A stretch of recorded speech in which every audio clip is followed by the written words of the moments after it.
A legendary government assassin disguises himself as a humble butcher to escape his violent past. But when local mobsters threaten his quiet life, they discover why his precise knife skills weren't just for cutting meat.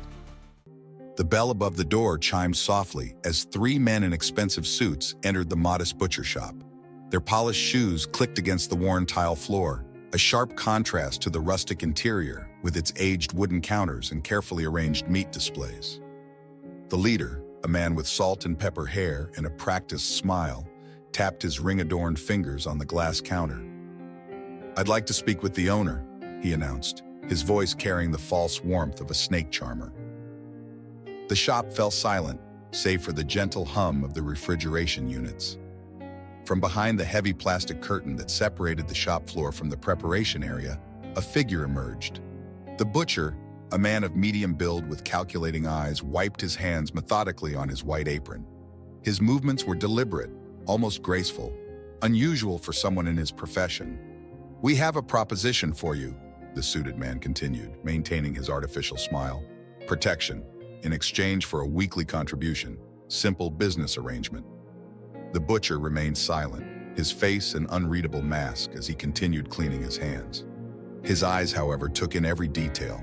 The bulge of concealed weapons beneath their jackets, the way the youngest one nervously shifted his weight, the leader's manicured hands that had never known a day of honest work. In this neighborhood, such visits had become commonplace. Small business owners lived under the constant shadow of organized crime, paying their dues to avoid unfortunate accidents. Some tried to resist at first, but their shuttered shops and broken windows served as silent warnings to others. The butcher's shop stood as one of the few remaining independent establishments. Its owner was known as a recluse, speaking little but working with remarkable precision. His skill with blades had earned him a reputation for quality cuts, though something in his methodical movement suggested expertise beyond mere butchery. The air grew thick with tension as the silence stretched on. The youngest thug fidgeted with his cufflinks, while the leader's smile began to strain at the edges. Only the butcher seemed at ease, his calm demeanor more unsettling than any show of fear or anger could have been. What happened next would change everything in this small corner of the city. But who was this mysterious butcher, and what secrets lay behind his stoic facade? The butcher's hands moved mechanically through the familiar motions of closing his shop that evening, but his mind wandered to places he'd tried to forget. The mob's visit had stirred memories he'd spent years burying beneath the mundane routine of commerce and meat preparation. As he methodically wiped down his working station, his reflection in the polished steel surface triggered a cascade of flashbacks. 20 years earlier, those same hands hadn't been cleaning meat residue. They'd been methodically assembling and disassembling weapons in remote training facilities. The government had called them specialized operatives, but that was just a sanitized term for what they really were: precision killers. He paused, studying the knife in his hand. To his customers, the way he handled blades was simply the mark of an experienced butcher. They didn't notice how he always kept the blade's point away from his body, how his grip allowed for both control and quick release, or how his stance remained balanced, even during the most routine cuts. These weren't skills learned in a butcher shop. "Agent Matthews," he whispered to himself, testing the sound of a name he hadn't used in over a decade. Now he was just Michael Sullivan, owner of Sullivan's Quality Meats. The transition hadn't been easy. After 15 years of black ops missions across 3 continents, civilian life felt like wearing clothes that didn't quite fit. His fingers unconsciously traced the scar along his collarbone, a souvenir from his last mission in Bogota. That operation had gone sideways, forcing him to question everything. The agency had called it retirement, but both sides knew it was really an escape hatch, a chance to disappear before things got messier. The choice of becoming a butcher hadn't been random. It allowed him to maintain certain familiar skills while living in plain sight. The daily routine of breaking down carcasses, the precise knife work, the quiet observation of his surroundings, it all kept his abilities sharp without drawing attention. He moved to the back room, entering the code to his private storage. Behind the hanging carcasses and beneath the industrial freezer lay a hidden compartment. Inside, a small arsenal remained untouched but meticulously maintained. Ceramic knives that wouldn't trigger metal detectors, garrots disguised as butcher's twine, and other tools of his former trade. The mob's visit today had shattered his carefully constructed peace. Their threats weren't just aimed at his business. They threatened the quiet life he'd built, the normalcy he'd fought so hard to achieve. But they had no idea who they were dealing with. They saw an ordinary butcher, someone they could intimidate with their practiced menace and cheap suits. What they couldn't see were the tells, how he'd already mapped out every exit point in their brief encounter, how he'd noted their weapon preferences based on their stances, how he'd identified the leader's military background from his posture. Old habits died hard. Sullivan closed the hidden compartment and returned to the shop floor. Through the front windows, he noticed a black sedan parked across the street, the third time he'd seen it this week. Someone was watching, and he had a pretty good idea who it might be. The agency never truly let its assets go. They just loosened the leash. As he finished closing up, Sullivan considered his options. He'd worked hard to leave violence behind, to build something honest and simple. Tomorrow, those men would return, expecting either compliance or resistance. They'd get neither. They'd get something else entirely, something they weren't prepared for. He switched off the lights but didn't leave immediately. Instead, he stood in the darkness, letting his eyes adjust as they had done countless times before on operations. The familiar calm of pre-mission focus settled over him, a sensation both comforting and disturbing in its familiarity. Just a butcher, he reminded himself. But even as he said it, his mind was already calculating angles, planning contingencies, and evaluating resources. The skills that had made him a legendary operative were stirring, like a sleeping predator slowly opening its eyes. The next morning, Sullivan watched from behind his counter as Mrs. Chen from the Chinese restaurant across the street hurriedly stuffed an envelope into a black SUV's window. Her shoulders slumped as she shuffled back to her restaurant, the same defeated posture he'd seen in dozens of other local business owners. The Moretti cartel had transformed this once vibrant neighborhood into their personal fiefdom. What had started as a small protection racket had evolved into a sophisticated criminal enterprise that held the entire district in an iron grip. Every store, every vendor, every street corner operated under their watchful eyes. Through his shop window, Sullivan observed the daily ritual of intimidation. 2 blocks down, Tony's Pizzeria remained closed, its windows still boarded up after last month's accident. Tony had dared to question the latest increase in protection fees. 3 days later, a mysterious kitchen fire had destroyed his livelihood of 20 years. A police cruiser rolled by, deliberately slow. Officer Martinez, or rather Detective Martinez, now made a show of surveying the street, while pointedly avoiding eye contact with any business owners. Sullivan knew the detective's promotion hadn't come from merit. The Moretti family's influence ran deep within the police department, their payroll extending from beat cops to precinct captains. "Morning, Mr. Sullivan," called Marco, a teenage boy who worked at the deli next door. The kid's father used to own the place before taking a vacation, local euphemism for those who disappeared after crossing the cartel. Now Marco worked for the new owners, his youth already tainted by the reality of their world. The morning progressed with its usual parade of customers, but Sullivan noticed the subtle changes in their behavior. Word of his refusal to pay had spread quickly. Some customers lingered longer than necessary, their eyes conveying silent support they dared not voice. Others hurried through their purchases, afraid of being associated with a marked man. Through his back window, Sullivan caught glimpses of the neighborhood's true power structure. Joey, the Knife, Moretti's lieutenants, conducted their business in plain sight, collecting payments, marking territories, identifying potential troublemakers. Their operation was a well-oiled machine, built on decades of fear and corruption. At noon, Father Mackenzie from St. Michael's Church stopped by, ostensibly to order his weekly roast. "Be careful, Michael," he whispered while examining cuts of meat, the last person who stood up to them. He left the sentence unfinished, crossing himself before hurrying out. Sullivan knew the story the priest couldn't bring himself to tell. 6 months ago, Maria Vasquez had refused to let the cartel use her cafe as a front for their drug operation. They'd made an example of her. The official report called it a robbery gone wrong, but everyone knew better. The neighborhood's transformation hadn't happened overnight. It had been a gradual decay, like rust slowly consuming metal. First came the subtle threats, then the accidents. and finally the complete submission of a once proud community. Those who could afford to leave had done so long ago. Those who remained either worked for the cartel or lived under its shadow.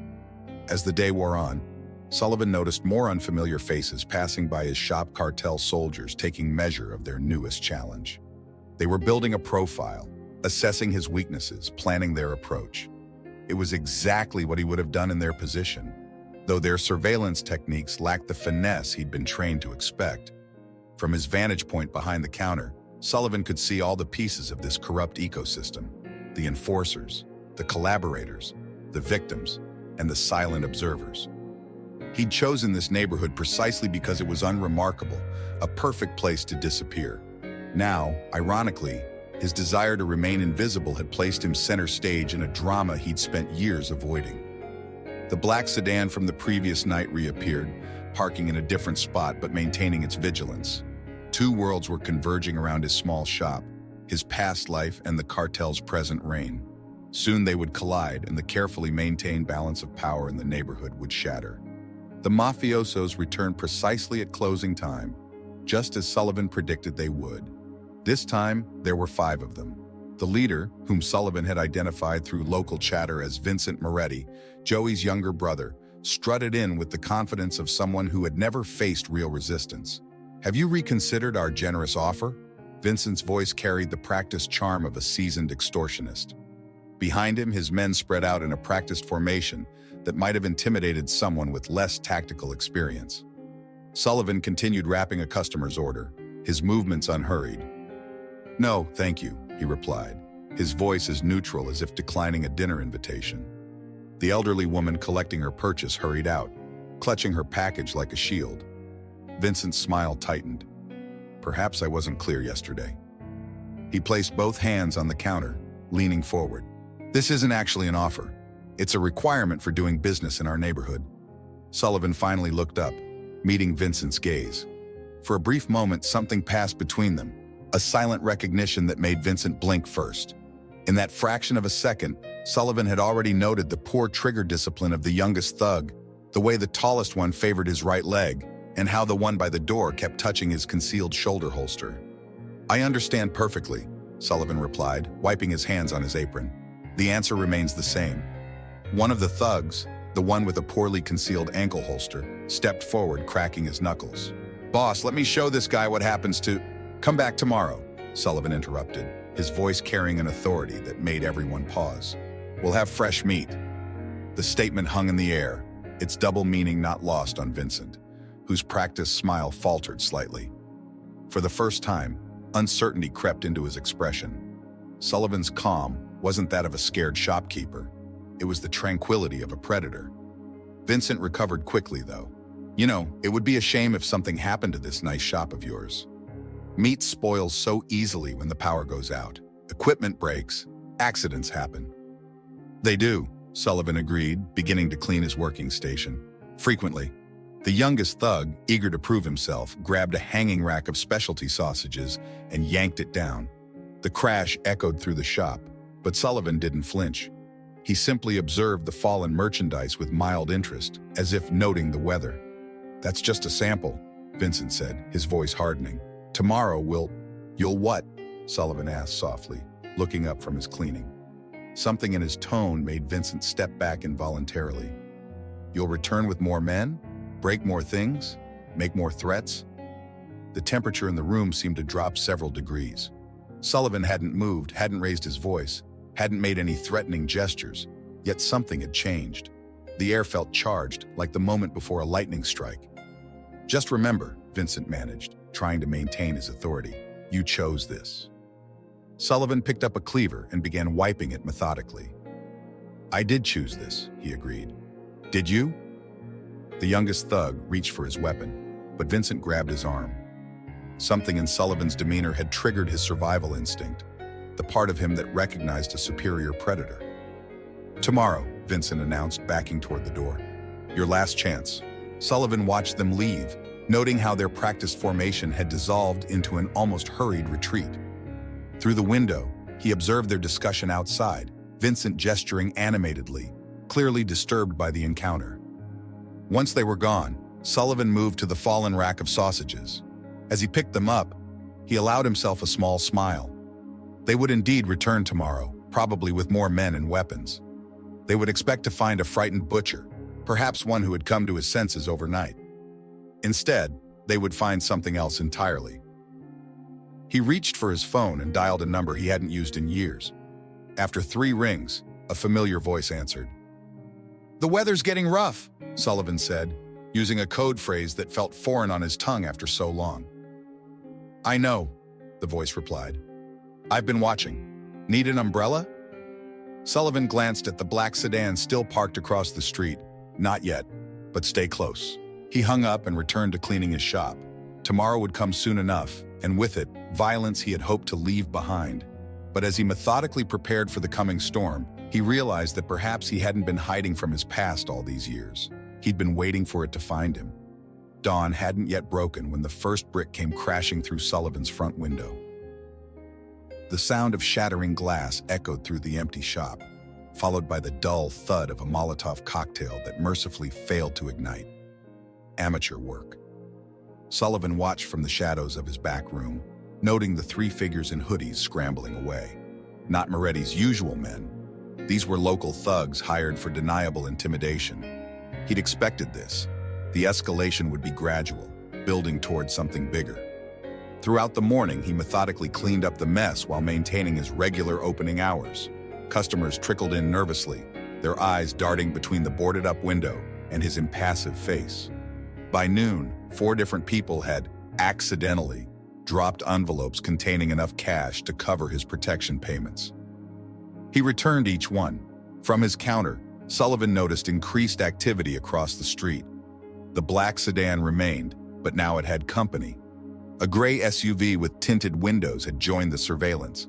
The figure inside was familiar, Agent Sarah Chen, his former handler. She hadn't aged much in the past decade, still maintaining the rigid posture of someone who lived in perpetual mission-ready status. At 2:47 p.m., right on schedule, Vincent's men returned. This time, they didn't bother with pretense. 2 stayed outside as lookouts while 3 entered, methodically destroying his shop. They overturned displays, contaminated meat with cleaning chemicals, and smashed his equipment, all while Sullivan stood motionless, watching. "Boss wants you to know this is just the beginning," one growled, sweeping an entire shelf of products onto the floor. Sullivan's only response was to reach for his broom. The calm in his movement seemed to unnerve them more than any resistance would have.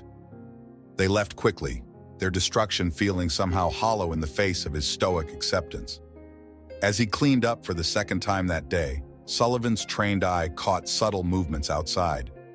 More watchers had appeared. 2 men pretending to repair a streetlight, a woman walking the same dog for the 3rd time, a newspaper vendor who hadn't sold a single paper. The stage was getting crowded. In his back room, Sullivan began his preparations. He moved his more specialized equipment to easily accessible locations.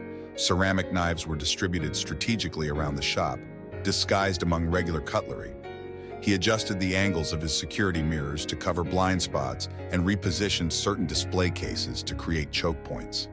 The day wore on, and more signs of escalation appeared. The local beat cop stopped by to regretfully inform him that his health inspection was being moved up. The power company called about scheduled maintenance that would cut his electricity. His suppliers suddenly couldn't guarantee their next delivery. Through it all, Sullivan maintained his routine with mechanical precision. But beneath the surface, subtle changes were taking place. His movements became more fluid, his awareness heightened. The methodical butcher was gradually giving way to something else, something that had been dormant, but never truly gone. At closing time, he noticed Sarah Chen stepping out of her SUV, apparently heading his way. Before she could cross the street, however, another figure intercepted her. A man Sullivan recognized instantly, despite the decades since they'd last met. Jack Morrison, his old partner, had apparently been the one in the black sedan. Their heated discussion was brief but intense. Sarah returned to her vehicle while Jack remained, lighting a cigarette and staring directly at Sullivan's shop. Their eyes met through the window, and Jack gave an almost imperceptible nod. The message was clear. Things were about to get complicated. Sullivan finished his closing routine, but instead of leaving, he retreated to his back room. From a hidden panel, he retrieved a small case containing items he'd hoped never to use again. Ceramic body armor panels that could be concealed under clothing, garrote wire disguised as butcher's twine, and various other tools of his former trade. As night fell, he could feel the tension building like an approaching storm. Tomorrow would bring violence, that was certain. The only question was who would make the first move in this increasingly crowded game. Through his security cameras, he watched Vincent's men setting up observation points around his shop. They were preparing for something big. So was he. The knock came at midnight. 3 soft taps followed by 2 harder ones, a pattern Sullivan hadn't heard in years. He opened the back door to find Jack Morrison standing there, looking older but no less dangerous than when they'd last worked together. "You look domestic," Jack said, stepping inside. His eyes scanned the room automatically, noting exits and potential weapons. Old habits. "Never thought I'd see you wearing an apron." "Never thought I'd see you quit smoking," Sullivan replied, noting the nicotine patch visible under Jack's collar. Yet here we are. They moved to Sullivan's office, a sparse room with clear sight lines to both entrances. Jack settled into a chair while Sullivan remained standing, their positions unconsciously mirroring countless mission briefings from their past. "The Moretti situation is worse than you think," Jack began, producing a file from his jacket. "They're not just some local crime family anymore. They've got connections to international cartels, political backing, and enough dirty cops on payroll to field a small army." Sullivan glanced at the file but didn't touch it. "I'm not interested in intelligence reports anymore, Jack. I'm out." "Are you?" Jack leaned forward. "Because from where I'm sitting, you've been preparing for something like this since you opened this shop. The layout, the equipment placement, the sight lines. This isn't just a butcher shop, it's a defensive position." Sullivan remained silent, but they both knew Jack was right. Every aspect of his business had been set up with tactical considerations in mind, even if he'd never admitted it to himself. "You're not just any butcher, Michael.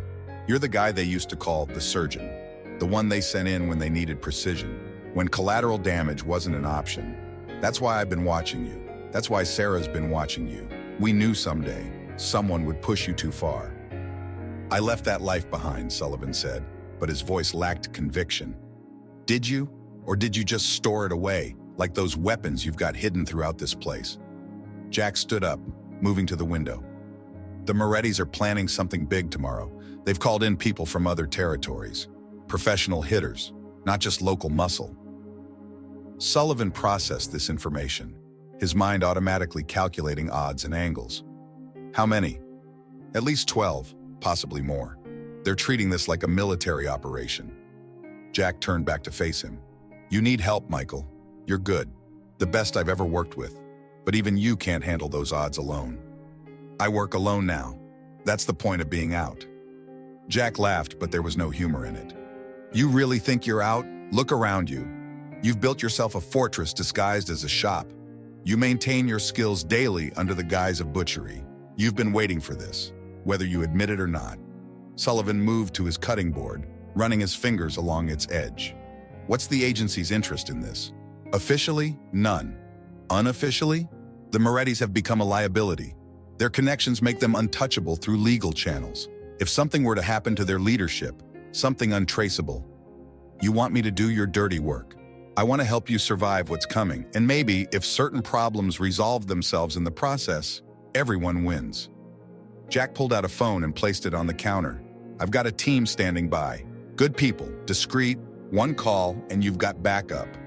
Sullivan stared at the phone. The old familiar tension was building in his muscles, the pre-mission readiness he'd tried so hard to forget. "You're not a butcher, Michael. You're a legend, and tomorrow, those thugs are going to learn why." Jack headed for the door, pausing at the threshold. "Make the call. Don't let pride get you killed." After Jack left, Sullivan stood in the darkness of his shop, the phone heavy in his hand. Through the window, he could see more of Vincent's men taking up positions. They were being methodical, professional. In another life, he might have admired their preparation. He looked at the phone again, remembering countless operations with Jack watching his back. Working alone had been his choice, his way of maintaining control. But tomorrow wasn't about control, it was about survival. Sullivan dialed the number. "How soon can you be in position?" he asked when Jack answered. "We already are." By 3 a.m., Sullivan's shop had become a command center. Jack's Team 3 operators he'd never met, but whose movements spoke of extensive training, moved silently through the space, setting up equipment and familiarizing themselves with the layout. The Morettis will come from multiple angles, Sullivan explained, sketching a rough map on butcher paper. Main entrance here, delivery entrance here, and likely through Chen's restaurant next door. They've had access to it for months. Sarah Chen, who had finally made her way inside, studied the layout. We've identified 7 confirmed shooters in the surrounding buildings. They're setting up a kill box. Sullivan nodded, already having spotted most of them. They'll wait for their main force to drive me into predetermined firing lanes. Standard cartel tactics, but with military precision. Someone's advising them. Ex-military contractor, Jack confirmed, sliding over a photograph. Marcus Reed worked for Black River Security before going freelance. He's been consulting for the Morettis for the past 6 months. Sullivan examined the photo, memorizing the face. He'll keep his distance, coordinate via radio, probably from the apartment building across the street, best vantage point. The next hour was spent transforming the shop into a sophisticated trap. Sullivan's previously hidden weapons were supplemented by Jack's team's equipment. Surveillance cameras were adjusted, blind spots were covered, and escape routes were established. We've got something else, Sarah announced, returning from a perimeter check. They're setting up signal jammers. They'll try to cut off communication. Expected that, Sullivan replied, reaching under his counter. He pulled out old-style radio sets. Short-range, analog, harder to jam. Jack's team call signs Echo, Whisper, and Hawk positioned themselves strategically. Echo took the high ground, setting up in Sullivan's office with a clear view of both approaches. Whisper disappeared into the walk-in freezer, which Sullivan had modified years ago with a false back leading to the building's maintenance shaft. Hawk melted into the shadows of the preparation area. Your shop's better fortified than some military installations I've seen, Jack commented, noting the reinforced walls and bulletproof glass Sullivan had installed during renovations over the years. Habit, Sullivan replied simply, continuing his preparations. He moved through his shop with practiced efficiency, setting up subtle triggers and traps. Certain display cases were rigged to topple. Specific floor tiles were loosened. Strategic points were covered in a fine layer of oil that would only become apparent when stepped on. You really never left the life, did you? Sarah asked, watching him work. The life never left me, he corrected, checking the tension on a nearly invisible wire. By 5 a.m., the transformation was complete. To any casual observer, Sullivan's quality meats looked like a normal butcher shop that had suffered some recent vandalism. But beneath the surface, it had become a carefully orchestrated killing ground. They'll make their move during business hours, Sullivan said during their final briefing. Minimize civilian casualties, maintain deniability. Probably around 10 a.m., busy enough to blend in, early enough to clean up before lunch rush. Your regular customers? Jack asked. Already handled. Anonymous tip about health code violations. They'll stay away. Sarah checked her watch. 2 hours till opening. We should get in position. Sullivan nodded, then addressed the team. Remember, let them commit. They need to be fully engaged before we spring the trap. If Reed is as good as his reputation, he'll have an extraction plan. We need to disrupt their command and control before they can implement it. The team dispersed to their positions, leaving Sullivan alone with Jack. Last chance to walk away, Jack offered, though they both knew it wasn't really an option anymore. Sullivan picked up his favorite knife, a German-made carving blade that balanced perfectly in his hand. I stopped walking away the moment they walked into my shop. Jack clasped his shoulder briefly before heading to his position near the back entrance. Sullivan returned to his counter, beginning his morning routine as if it were any other day. He sharpened his knives, prepared his displays, and checked his inventory, all while monitoring the increasing activity outside. Through his security feeds, he watched Vincent's men taking their final positions. They were good, he had to admit. Professional, thorough. On any other day, against any other target, their plan would probably work perfectly. But they weren't just facing a butcher today. They were facing the man they used to call the surgeon, the operative who could turn any environment into a weapon, any situation into an advantage. Sullivan glanced at his watch, 6:55 a.m., 5 minutes until opening time. He put on his apron, checked his concealed weapons one last time, and moved to unlock the front door. Ready? Jack's voice crackled through the radio. Ready, Sullivan confirmed, flipping the sign to open. Let them come. The morning progressed with deceptive normalcy. A few unfamiliar faces drifted in and out. Advanced scouts poorly disguised as customers. Sullivan served them with the same detached efficiency he showed everyone, though he noted their poorly concealed weapons and communication earpieces. At 9:47 a.m., right on schedule, Vincent Moretti walked in with 4 men. Unlike yesterday's thugs, these moved with military precision, spreading out to cover the shop's key points. 2 more remained outside, visible through the window. Last chance, Vincent announced, though his tone suggested the decision had already been made. Submit or the power cut out. In the sudden darkness, Sullivan moved. The first man never saw the ceramic blade that severed his carotid artery. The second raised his weapon but stepped on the carefully prepared slick spot, his shot going wide as he fell. Vincent dove for cover as his men started dropping. In the freezer, Whisper emerged silently, Garrett Wire eliminating a third target before they could radio for help. Echo's suppressed shots from above took out the men outside, while Hawk engaged the remaining interior threats with surgical precision. "Contact front!" someone shouted, but the chaos was already unfolding according to Sullivan's design. The shop's layout, so familiar to him but disorienting to others in the darkness, became a maze of death. Sullivan moved like a ghost through his domain. His blade found gaps in body armor, vital arteries, and critical tendons. Each stroke was precise, economical, lethal. The skills of the surgeon merged perfectly with the knowledge of the butcher. The backup teams rushed in from Chen's restaurant exactly as predicted. They triggered the rigged display cases, sending hundreds of pounds of meat and metal crashing down. In the confusion, Jack's team picked them off systematically. "Reed's moving!" Sarah's voice crackled through the radio. "Northwest corner, headed for the extraction point." Sullivan was already moving. He'd memorized every route through his shop, every shortcut and obstacle. While the battle raged around him, he pursued his real target. Marcus Reed proved his reputation valid. He'd coordinated the assault from safety and now executed a textbook evacuation. But he'd made one critical mistake. He'd assumed the battlefield was limited to the shop. Sullivan emerged from a service entrance he'd prepared years ago, cutting off Reed's escape route. The former military contractor reacted instantly, his training evident in every movement as he engaged in hand-to-hand combat.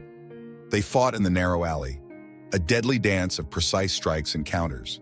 Reed was good, extremely good, but Sullivan had spent years preparing for exactly this type of confrontation, and the alley's confined space played to his strengths. The fight ended with Sullivan's blade finding the exact spot between Reed's ribs that he'd studied countless times on the carcasses in his shop. The contractor's eyes widened in recognition before he fell. Back in the shop, the battle was reaching its climax. Vincent had rallied his remaining men for a final push, but they found themselves caught in a carefully orchestrated crossfire. Jack's team had positioned themselves perfectly, using Sullivan's pre-planned firing lanes to devastating effect.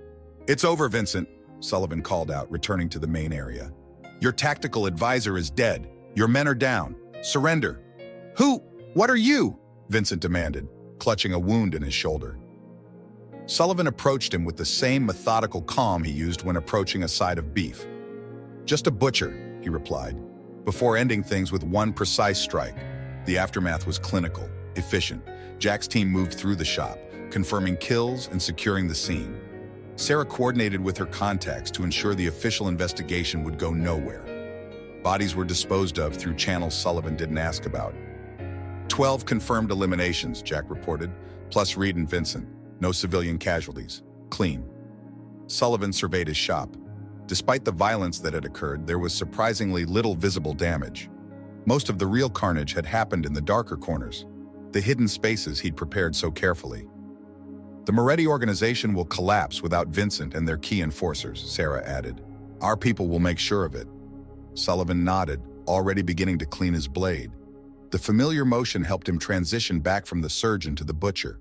But as he worked, he noticed his hands moving with the same precision they had during the fight.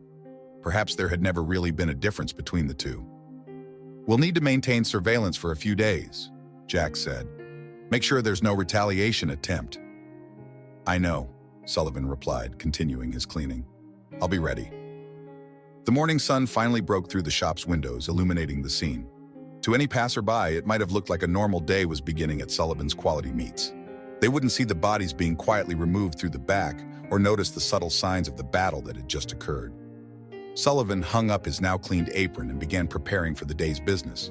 There would be questions, of course, about the disappearance of Vincent Moretti and his men, but in this neighborhood, some questions were better left unasked.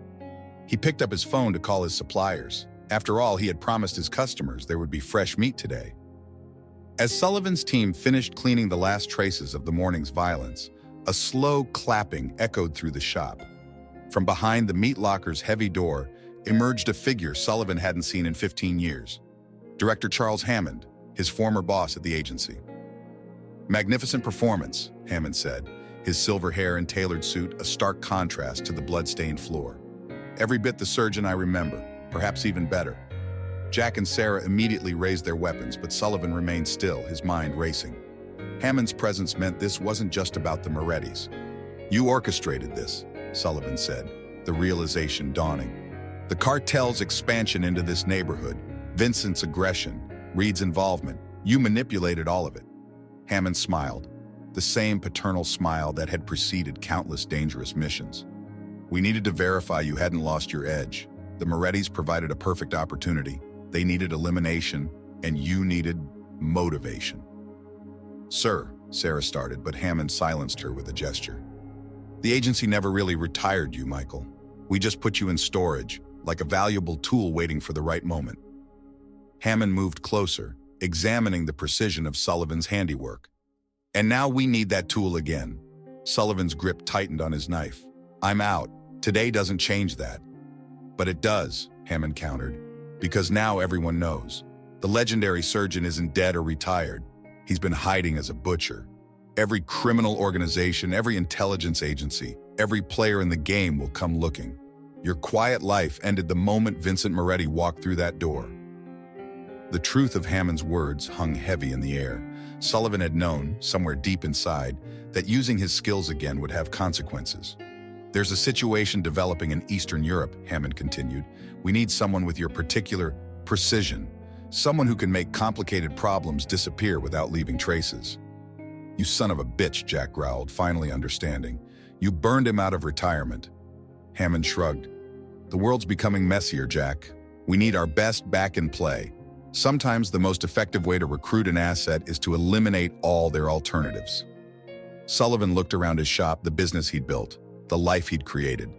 But Hammond was right.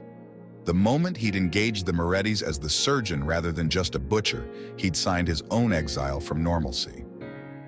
"You have a choice, Michael," Hammond said, producing a familiar-looking file. "Come back officially, with the agency's resources and protection, or try to survive on your own as every hunter in the game comes looking for the surgeon." Sarah stepped forward. "Sir, this isn't—" "Stand down, Agent Chen," Hammond ordered. "This was always the plan. Why do you think you were assigned to watch him all these years?" Sullivan met Sarah's eyes, saw the conflict there. She'd known, at least partially. They'd all known, except him. "The file," Sullivan said finally, nodding toward the document in Hammond's hand. "What's the mission?" "The same as always. Eliminate the right target, in the right way, at the right time. Make it clean, make it quiet, make it count." Hammond placed the file on the counter. "Just like today." Sullivan looked at his bloodied apron, then at the pristine shop around him. He'd spent years pretending to be just a butcher, but perhaps he'd really been pretending he could stop being the surgeon. "I'll need to sell the shop," he said, making his decision. Hammond smiled. "Already taken care of. As of this morning, Sullivan's Quality Meats has new ownership. Your cover identity has served its purpose." As if on cue, a cleaning crew entered through the back door, beginning the process of erasing all traces of Sullivan's presence. "Welcome back to the game, Surgeon," Hammond said, extending his hand. "Shall we discuss your next assignment?" Sullivan ignored the offered hand, instead picking up the file. As he read the first page, he realized that his quiet life as a butcher hadn't been an escape at all. It had just been an intermission in a game that had never really ended. The next morning, Sullivan's Quality Meats opened under new management. The locals whispered about Mr. Sullivan's sudden departure, adding his story to the neighborhood's collection of unexplained events. Some said he'd fled from the Morettis, others claimed he'd stood up to them. none suspected the truth. In his hotel room across town, Sullivan cleaned his knives one last time. Not the commercial-grade butcher's tools, but the specialized implements that had made him legendary. Each blade held memories, years of precise cuts in his shop blending seamlessly with darker work from his past. Perhaps they had always been the same thing. "Transport's ready," Jack announced from the doorway. Despite everything, he'd chosen to stay involved. "Sarah's got our route planned through 3 countries before we hit the target location." Sullivan nodded, closing his kit. The weight of Hammond's file sat heavy in his jacket pocket, but the mission parameters felt familiar, like slipping into an old, well-worn coat. Through the window, he could see his old neighborhood transforming already. With the Morettis gone, people moved more freely, held their heads higher. They would never know that their liberation had been merely a side effect of a larger game. "Having second thoughts?" Jack asked, noting his contemplation. "No," Sullivan replied, surprising himself with the truth of it. "I spent years pretending to be something else, but maybe this is who I always was. The shop, the routine, the quiet life. They were the disguise, not the other way around." He picked up his bag, taking one last look at the city skyline. Somewhere in Eastern Europe, a target was going about their day, unaware that the surgeon was about to return to work. "The funny thing is," Sullivan mused as they headed for the door, "I actually enjoyed being a butcher." Jack chuckled. "Maybe because it wasn't that different from your real profession." "Maybe," Sullivan agreed. "In both lines of work, precision is everything." They left the hotel room as anonymously as they'd arrived. By nightfall, they'd be halfway across the world, and the surgeon would begin his next operation. The quiet life of Michael Sullivan, neighborhood butcher, was over. But then again, perhaps it had never really existed at all. Sometimes the paths we choose to escape our true nature are actually leading us right back to who we really are. Sullivan tried to hide from his past by becoming a butcher, but his precise skills and tactical mind never left him. They were just waiting for the right moment. What would you do if you had to choose between maintaining a peaceful facade and embracing your true capabilities? How far would you go to protect what you've built? If you're ready to explore more stories about identity, survival, and the choices that define us, click the video on your screen now. Our journey of self-discovery continues with another fascinating tale that will make you question everything you think you know about yourself.